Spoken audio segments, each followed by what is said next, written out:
Hey guys, Geeks with Issues here. I'm Sam, I'm Tom. and this is Geeks with the Podcast.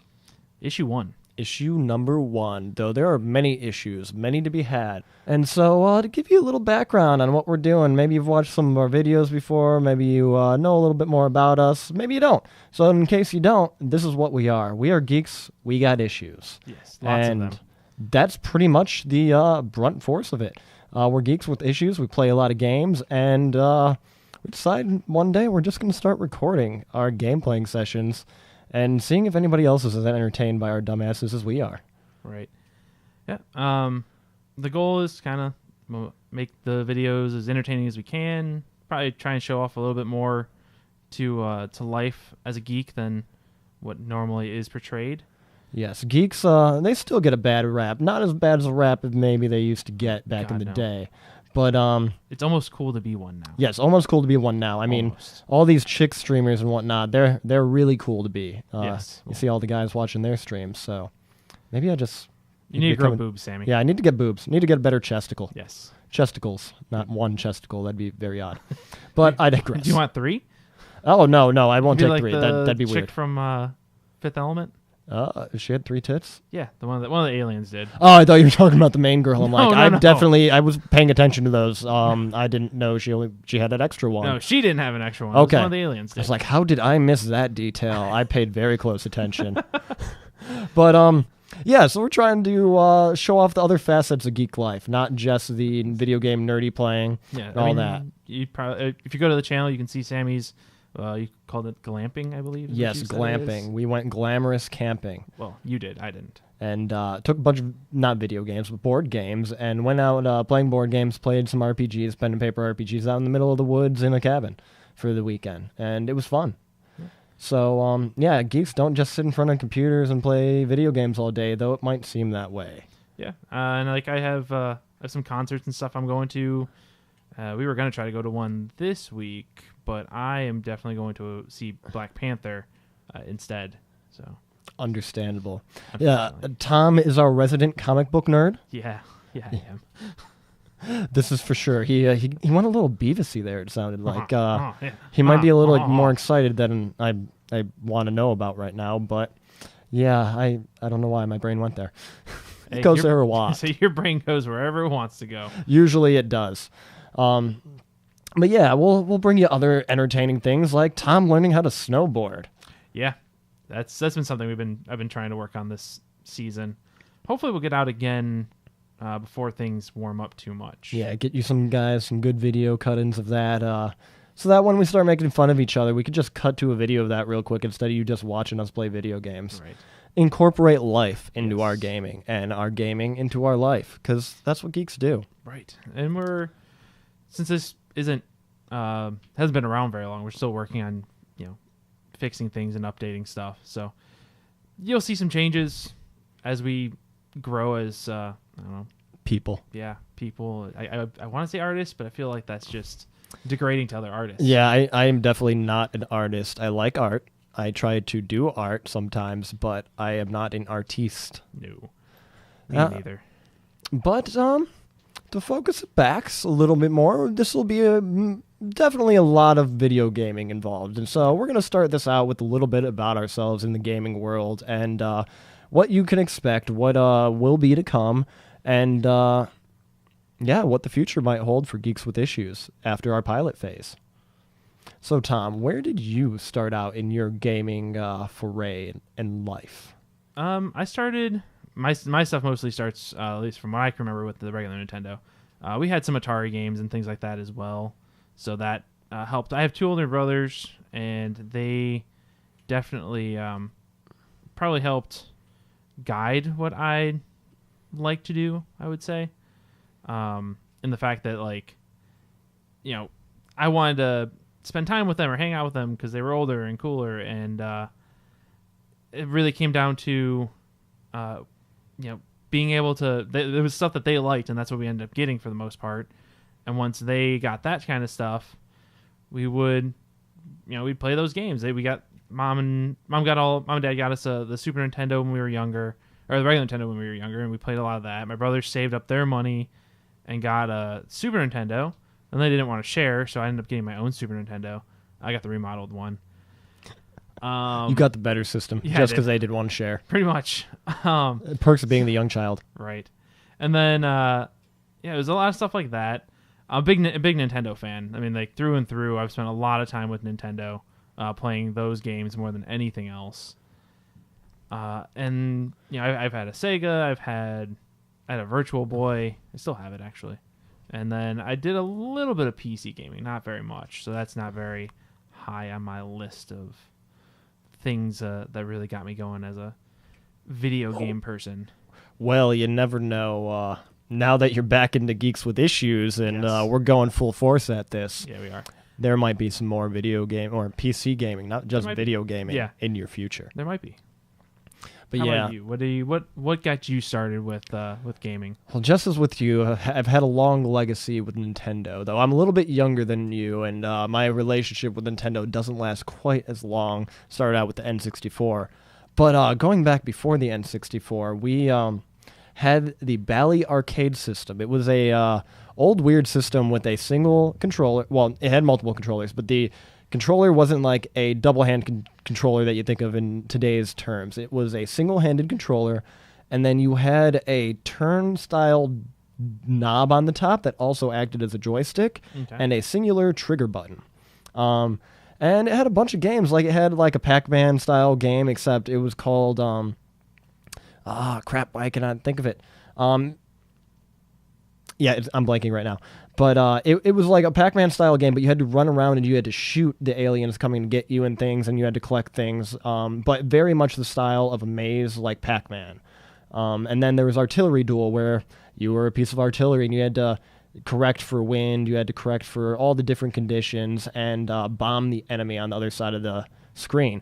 But even though it was a game, a product of probably late 70s or early 80s, I don't recall, it had destructive physics, and it was pretty sweet to see a destructive, pixelated physics.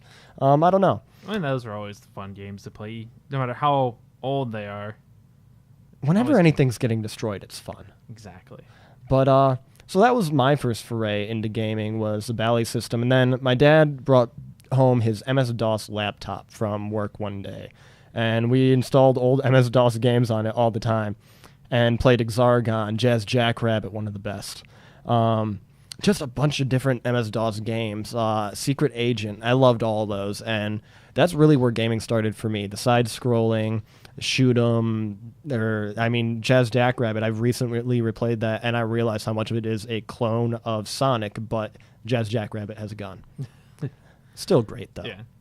I remember, as far as PC games, I remember Hell, and I think it was called Hell, and then it was a knockoff of Doom. Makes My sense. brothers would get like pirated copies of Doom or some of those older games so we could play them. Most of my PC gaming though was StarCraft. Yeah, so my first start into PC gaming, I went to Work With Your Dad Day, or Go to Work With Your Parent Day, whatever you want to call it. And I went to work with my dad, and one of his work buddies brought his son, and another work buddy and the other son were playing Age of Empires 2 on the PC over the network. And I was like, Fun wait, game. you can play games online, like, against people all the way over there? Like, we don't have to both hold controllers on the same system? I guess that'd be my first foray into online gaming, even though it was actually a LAN. And I was just amazed by that we could play this huge game, this RTS strategy game, and we could just go at it and talk over instant messenger and blah, blah, blah, and figure out how to complete the mission as a team. And maybe that's why I became like a programmer and got into PC support and all that stuff. Well, enterprise support, not PC support. And, but yeah, maybe that's where the rest of my life came from, actually. Playing Never that know. game. Yeah. So Ray introduced me to, I think, LAN. Either Ray did, or it was the late Xbox, early 360 days when we would hook up for Halo nights and stuff. Hooking up with your brother. No, the Halo nights were hooking up with Josh and Chad. Yes, okay.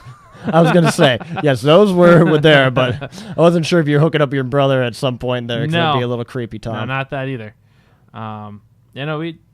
Ray would come back and we'd play StarCraft at the house and just run Ethernet cords through the vents, and that was the way we would do that.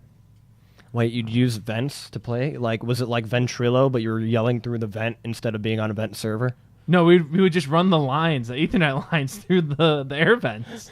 That's great. So the way the house works is the way our house works is we have the vents are pretty hollow. Like the vent thing comes for the vent itself, like the air vent will come up to the vent to meet it, but there'd be like enough gap to where you would stick the cord through, and you could just run it through the ceiling of the basement to the first floor and hook it up to the computer. Interesting.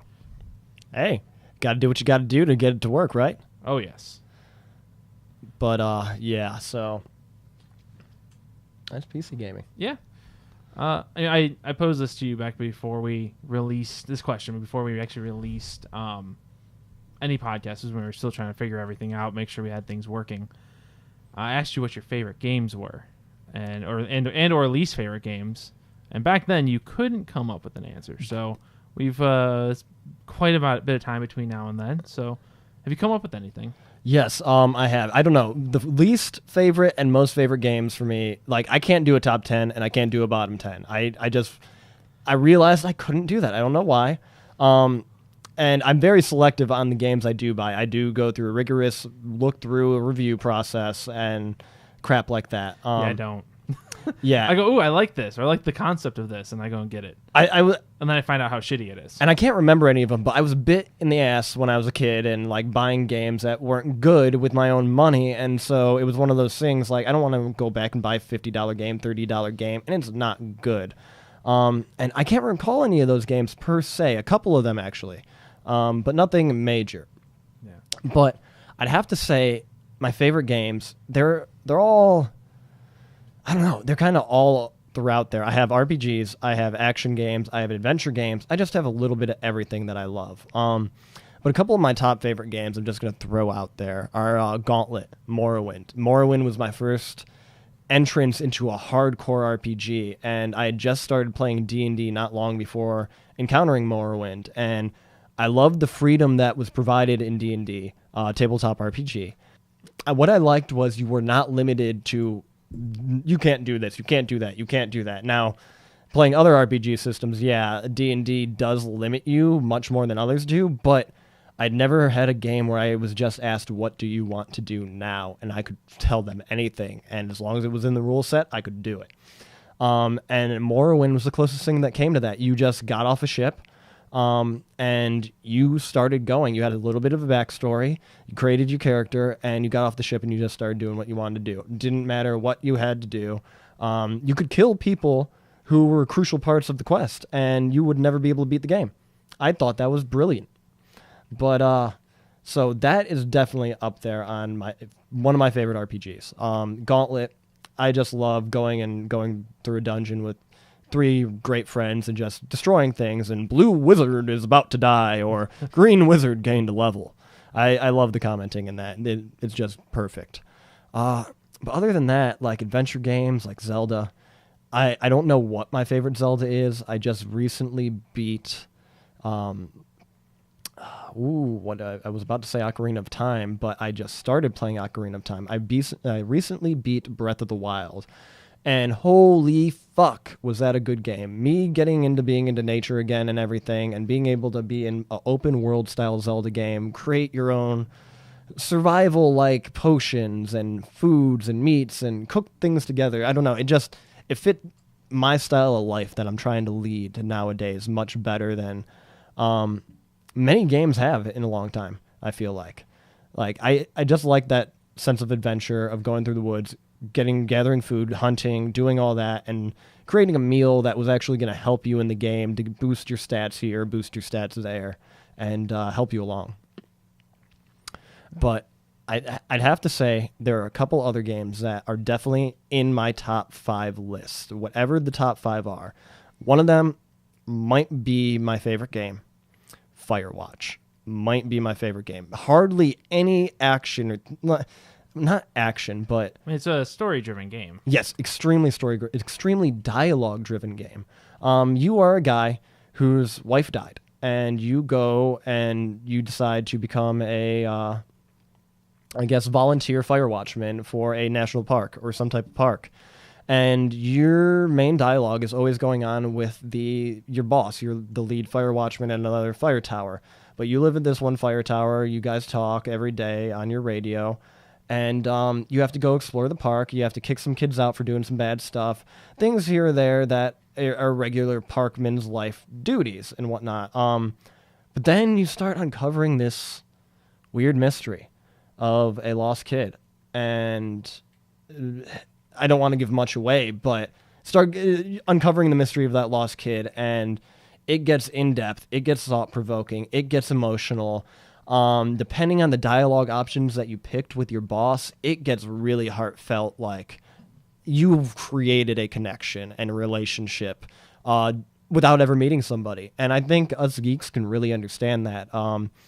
Creating relationships with people you'd never met before through online gaming, through whatever. That's kind of our generation's thing. Yeah. We don't need to meet people to be able to understand them. And so, yeah, one of the best games. Other than that, though, two others on that list, Mass Effect 2. Mass Effect 2 blew me out of the water. That opening scene where Jack Shepard, spoiler, Jack Shepard, I named him Jack Shepard, but Captain Shepard dies at the very beginning. Spoilery for all that spoilers for all the people who haven't played a game from 5 to 10 years ago. But it's an epic game. I've never played any of them. You are missing out. Stories continue on from 1 to the second to the third, and the decisions actually matter. The decisions actually mattered. That's what I love about it. Until you got to the last game, and it didn't. Well, until they patched it. So from what I heard, what it was is what didn't matter was that everybody died. Yeah, pretty much. No matter what you did. Which I can't say. Why is that so bad? I personally didn't have too much of an issue with the game. Everybody dies. I think that's a fitting ending. Then you don't have to worry about anybody living. But yeah, a lot of people didn't like that. I'm fine with having things end morbidly. I don't care as much as other people need to have that glorious, happy ending. And then my last one I would say that's definitely on that list is Crysis. Crysis did for PC gaming what no game since then has done for gaming. Crysis is the reason we have all the games that we have nowadays. I wholeheartedly believe that. And since then, no other game has pushed the development or the hardware button like that game has. You needed a PC that cost about $1,000 to be able to play that game on good running settings back in the day. Like, just be able to play the game well. And some people could say that's elitism, being like, yes, I can play this game. But I don't know, like, being able to play that game, and yes, you needed a powerful system. I think that was okay because it pushed the envelope of gaming at that time to, this is what we need to strive for. This game did this. It has all these textures, has all these particle effects, it has all these lighting effects. No other game was doing that at the time. And yes, you needed to have an insanely well-built computer to play it, but no one other than Crytek was striving to push gaming the way they did. And I just think it was a gem. I actually watched a video not that long ago describing how there needs to be more games like Crysis out. And if there were, we'd have a much more diverse market of video gaming. That'd be interesting. Having never played the game, I don't know what all they're referring to when they say things like that. I mean, games are really pushing the envelope as far as graphics go, so I'm not really sure. So they are and they aren't. Graphics have stagnated over the past 5 years, I'd say. With the introduction of the PS4 and the Xbox One, I haven't seen much increase. Like from the dawn of the system to now. Yeah, I mean, there's been a point with that for a long time where a lot of the graphics that they're putting into the games were still. They say they couldn't be done on the previous generation, but I would disagree. I don't buy it. But I mean, like you have a game like you've been playing Monster Hunter, or we played that the one day of Monster Hunter we played together. That game, it continues to look beautiful. I've played further into it on a separate character. And what's crazy is those graphics were obtainable with Crysis when it came out on PC. If you put Crysis to ultra settings, it would look about just the same. And so that there's a game that just came out on console this year, and it looks as good as Crysis could on ultimate settings. I mean, maybe Crysis looks a little bit worse, but like Crysis, you were able to shoot down every single tree. Like whatever point on the tree you shot on that tree is where it would come down at. Like they had everything to a particle science, and just no game has come equal to that. I mean, there've been a lot of upgrades to engines. I don't know how. Yeah, the Crytek engine, it was developed for a bit longer. Like, Crysis was developed as a game to go on the Crytek engine. They developed the Crytek engine, and then they developed a game to go around it. Right. That's happened a few times now with, I mean, even Unreal Engine. Yeah, Unreal 2004. They put out an Unreal Tournament for every Unreal engine that came out. Yeah. And as we saw with Unreal Tournament 3, they just needed to stop. But yeah. So, I don't know. It was just an insane game. Without having played it, I don't know the best way to describe it to you, but it was almost an open-world shooter game. And we haven't had an open-world shooter game other than, like, Far Cry since then. That has kind of touched on that level of do what you want, how you want to do it, and then you'll beat the game if you just do it your way. You could do it stealthy, you could do it this way, you could do it that way, and shooters have become very one-dimensional since then. Yeah. They've been trying. I would say they've been trying to do more open world stuff. I mean, you have Destiny, that's the MMO shooter. You have, but that's not open world. It's instance based. Yeah. I'm just saying, as far as things that are trying to be more incorporated, I thoroughly agree with you that shooters are very underdeveloped these days. There used to, even if you go back to the old Halos, there used to be more platforming and stuff in those than there are now.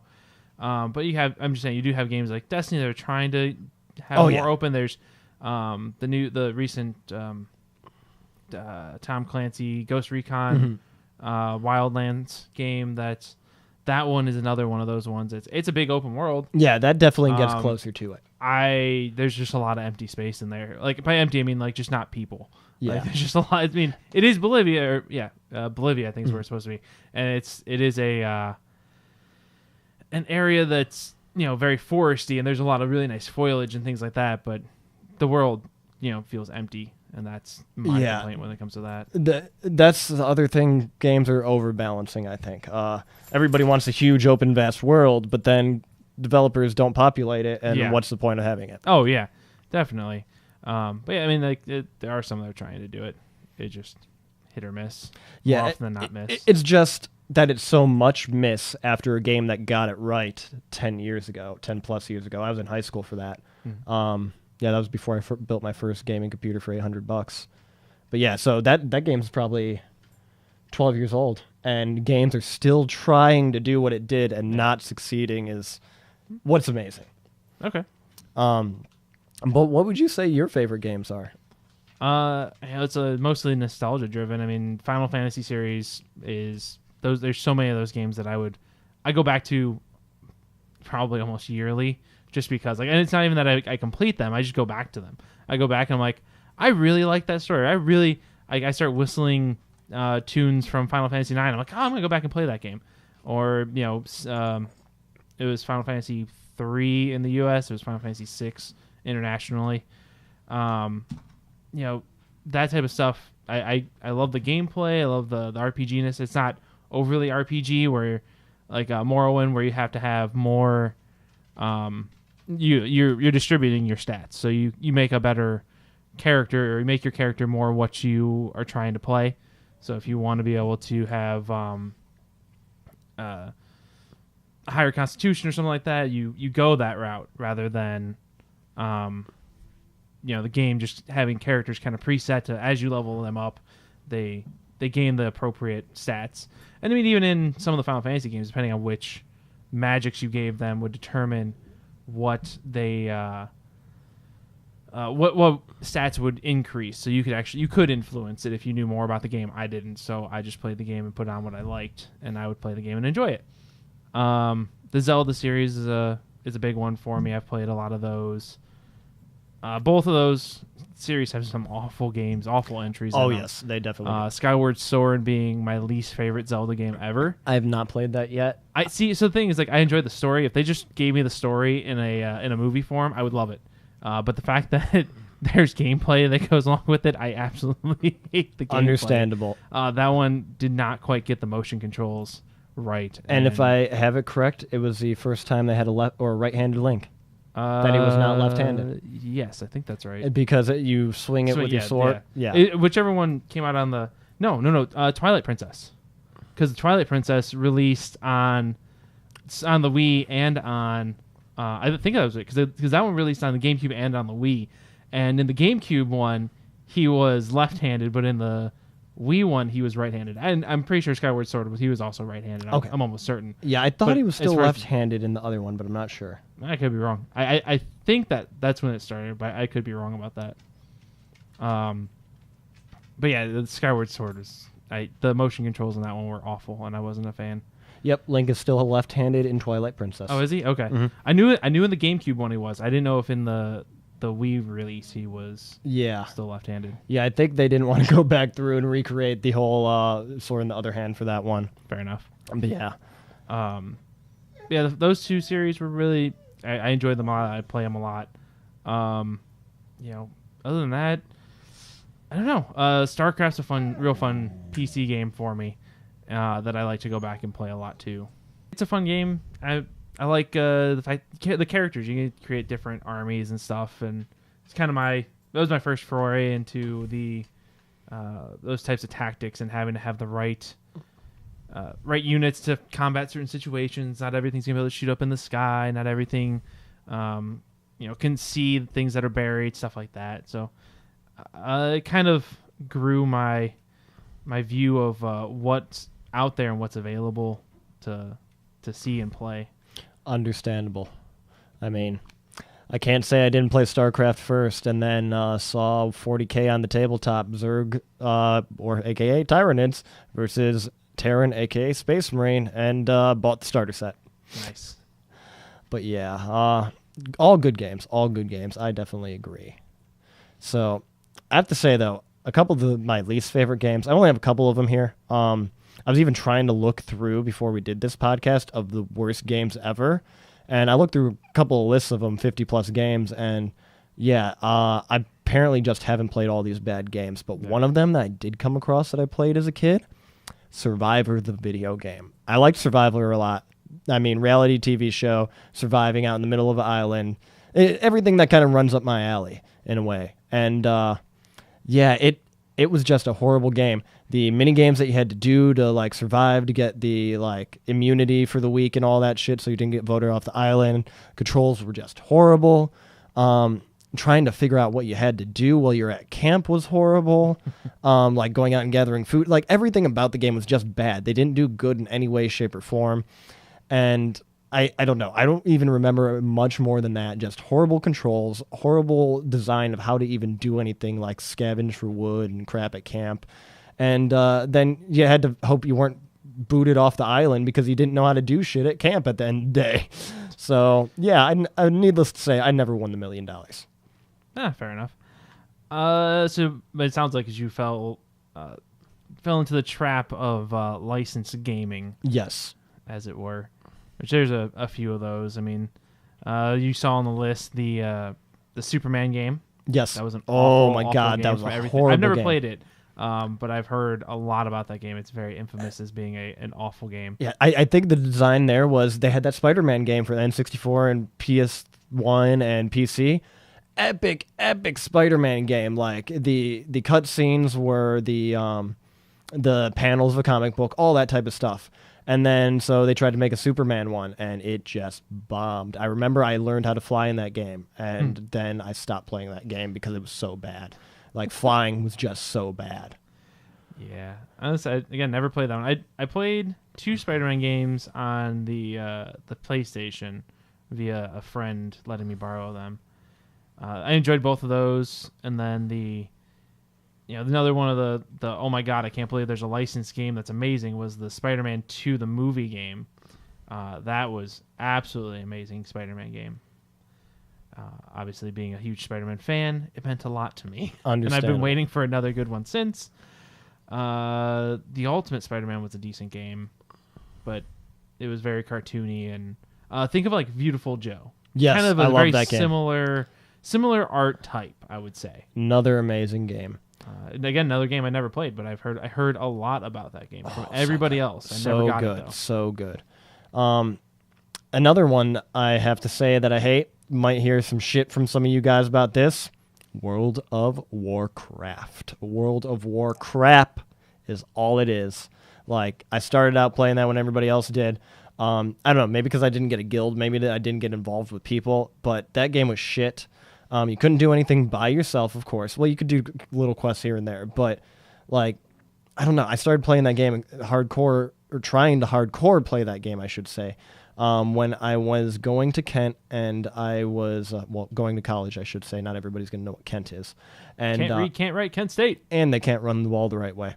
But I digress. Tried to play that while I was commuting to Kent while I was still in high school. And I'd have hours to play. I'd try to talk to people, try to get LFG, like looking for game, looking for group, blah, blah, blah. Nothing ever worked. I don't know. Maybe I'm just completely antisocial and suck at trying to get groups of people to like me. But who knows? Either way, I did not like the game. It wasn't greatly designed. And then, like, going from RPGs like Morrowind and Oblivion and things like that, like, who wants to play a shittily built, go grab this, go grab that, all right, you gain that much experience, now after you did that 5 million times, you can finally go fight a cool boss. Understandable. I would say I had similar issues with games, but people really like the Elder Scrolls games, the Morrowind games, and I always felt like, because I would try and play them, like I tried playing Dragon Age, I tried playing the port to the system, the first Dragon Age got ported over to the Xbox 360. Another game in my top 5. Well, the port was a horrible mess. It was not built for a console, and it showed. No. I couldn't imagine, because that game was PC, oh, godly love. The second game was actually built for the consoles, and then they had the opposite issue where it went back to the PC, and the PC people hated it.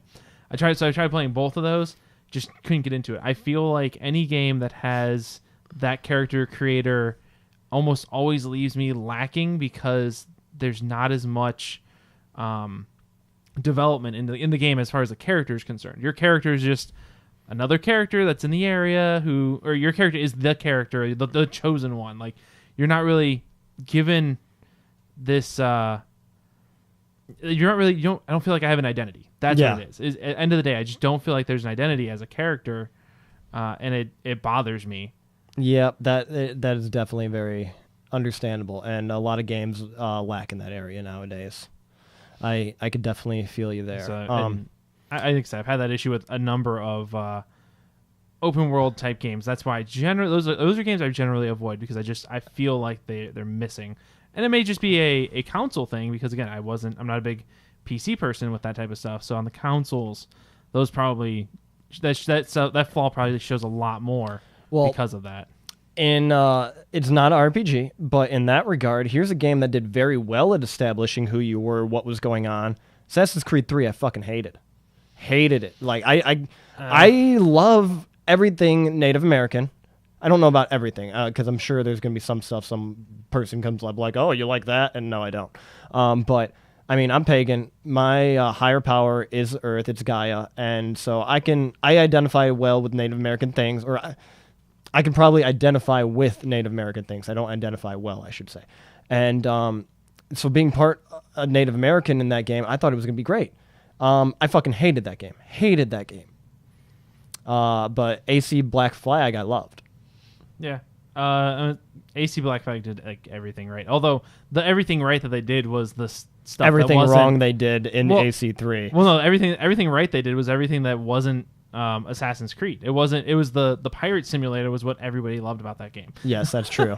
It wasn't the you hear people talk about that game. It's not that they're talking about the the Assassin's Creed game. They're talking about the pirate simulator that you can play in it, which is done phenomenally well. Oh yes. AC3, the AC3 and Unity both had similar issues where the gameplay was not fleshed out well enough, which made those games bad. AC3, they were trying to wrap up the Desmond story. So the Desmond story and the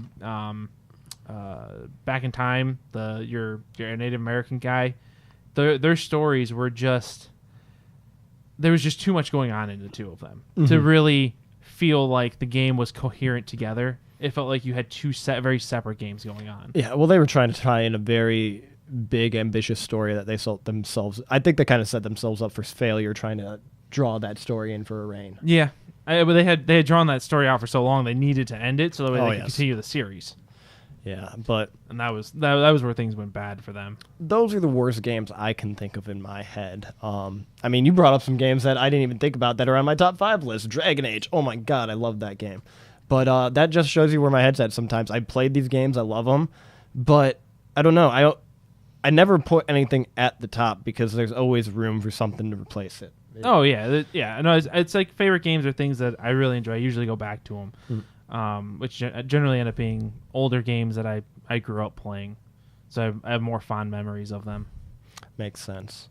So, what can we give our listeners, our viewers, whatever you want to be, guys? What can we give them for what's going to be up and coming with us, Geeks with Issues? Well, we just did some DBZ and some Rocket League today. Those were some fun ones. Yes, I beat you Once. in DBZ once. Once. That's an accomplishment for me, guys. Watch the video, you'll understand. Out of how many, Sammy? Oh, dude, we're approaching probably. I said 50 to 100 game limit earlier just because I was exaggerating out my ass like I normally do, unfortunately. But we probably gotten in like 30 games, and I beat you 4 times. I think so. Yeah, I you beat me probably twice beat you 4 last times. night, once today. I think you beat me at least once before. Okay, I'll So say 5. 5. 4 to 5. Yeah, 5. I would say that's a Yeah. good guess. But I'm still really enjoying it. I suck at fighters, and I will accept that. I've gotten better, but I try to stay away from it just because I get so mad. Luckily, I haven't spent enough time playing it to where I get that infuriated. But there's occasions where I do play it, and it shows in videos sometimes where I get mad because something's not quite, just like you. The button doesn't quite work the way you want it to work because of mechanics, and then See, I didn't get mad today because I got it on camera that it did not work. I was holding the button on camera, and you switched out your character using the same button that I was holding down quicker than I did. Yeah. And like you were beating me up, so there's no way possible that you could have hit that before I did. Yeah. But yeah, I don't know. Sometimes that's great to be able to catch on camera. Oh yeah, it is. But yeah, we did some Rocket League. We definitely did better this time at Rocket League than we did previously.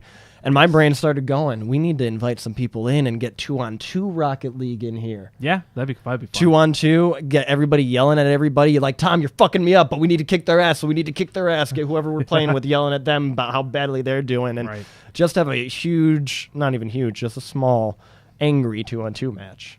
That'd be fun. It would definitely be fun. I would like to get more people in, bring in some of our friends, just to see what they can bring into a video to add to the conversations. And then you guys the can see, ridiculousness. yeah, and you guys can see what type of people actually like us. say they like us. Yeah. I was about to say enjoy our company. That would but be I'm a bigger not sure. stretch. That's a really far stretch.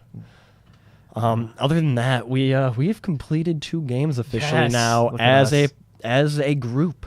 Yes. Human Fall Flat is done. It won't be released for some weeks yet. All of the videos, it is done, and 9 Parchment. So we have a little bit to work to do with it yet. Yeah. Is done. We gotta fix an issue with 9 Parchments. Yes. Goddamn technical problems. Yes. It happens. Yeah. We're geeks. We have issues. So do our technical equipment. problems. Exactly. Is there anything like we did the one Monster Hunter game? We're hoping to try and do more. I think We gotta have more Madame Mad Lips. we do. I mean, And Boofer? people just need to know about Madame Mad Lips and her Yes. boofer. Oh yes, Her boofer, man. yes. We gotta figure out how we wanna do that. We're thinking about maybe doing post commentary. Yeah, we'll probably gotta play figure out. around with it a little bit. Do another live play, and then, well, not live play and commentary, and then a post commentary with highlights. Yeah. Probably will be how we try to do that. Yeah. And then we have a couple new games on deck. The Escapist. I've been playing a little bit of that myself, so I get a understanding of it, but I've not gotten into any of the more complicated levels, so that could be interesting. I've never played it, so Little I'll pixelated. happily fuck that up for you. Oh yeah. Oh, I'm sure you will. You'll get the guards called on us, the guard dogs, right as soon as I'm about to get outside the fence or something, and I'll go back to jail. Where you belong. Yeah, and other than that, I'm trying to think of some nice thought-provoking games to make us play, make our viewers think. There's one game that I was looking at that I'm pretty sure we're going to try, and I believe it was called The Never Ending Nightmare. It was developed by developers who have mental disorders, so they're geeks with issues, just like us, Tom, just like us. So I think we need to highlight one of their games in our videos. Sounds like a deal. And yeah, put that out there. See what the reaction to that is. I mean, I don't know if it'll be a dark and dingy game. I don't know if we'll get some laughs out of it, like laughing at, oh, I can see that in me. I'm an asshole like that, or I'm depressed like that because I hate my life and I need to cut my wrists. I never did that. Yeah, no. Cutting your wrists, that was too emo. I didn't want to be in the scene. You just wore the pants. I only wore the pants. I didn't cut my wrists. Burning, you felt it a little bit more anyway. Oh. Plus, there's more cleanup when you got blood. True. But I digress. I just thought about this. Kind of something we haven't brought up before. What do you think about? You think of thought-provoking things. What do you think about Ori and the Blind Forest? Have you ever played that? No, I have it on the Xbox. I don't know if I've ever heard of it. You are like a forest spirit, and you're trying to get back to someone taking. Are you trying to take care of someone who's taking care? I forget how the story goes, but it's very. I think it's very like nature meets machine. You know, I'm all about that. I think the story behind it you'd be very interested in checking out. So maybe I'll pull that up one day. We'll see what you think about it and see if it's worth a video. Definitely, I'd be down for that. It's a longer game. It's an arcade style game, like the Xbox arcade style games. So it's not super long. We could probably break it up into smaller videos if we decided to do it. Yeah. I'll have to show it to you though. Oh yeah, we definitely should check that out. I think that could be a good video. And for anybody listening, if you guys have any suggestions on what you'd like to see, any comments on what you wouldn't like to see, or if you'd just like to yell at us a little bit, leave a comment. If you can leave an audio comment, that'd be crazy. You could actually yell at us, but we don't have that technology yet. I mean, I'm sure that some of them probably could actually leave an audio comment. Yeah. Just not on YouTube. Yeah, exactly. No, people will just call me up. You're a fucking dumbass. Why are you doing that? Yeah. Yeah. That'd be it. Please do that. I'll get some feedback at least that way. Yeah, so like, comment, subscribe, tell your friends, tell your family, tell your lovers. This is the month of love. So it is. It is a month of love, and I am lacking, and I will go and cry about it. I'll love you forever. I'll love you forever, Sammy. I'll never let go. No, you let go, Jack. You let go. Never let go. I'll never let you down. I'll never give you up. Never gonna give you up. Never gonna let you down. Never gonna run around and desert you. That is the best way to end this. So yeah, I just fucking rickrolled our goddamn podcast. Yeah, you did. And with that, guys, we are Geeks with Issues, and this is Geeks with the Podcast. Till next time. Goodbye. Later.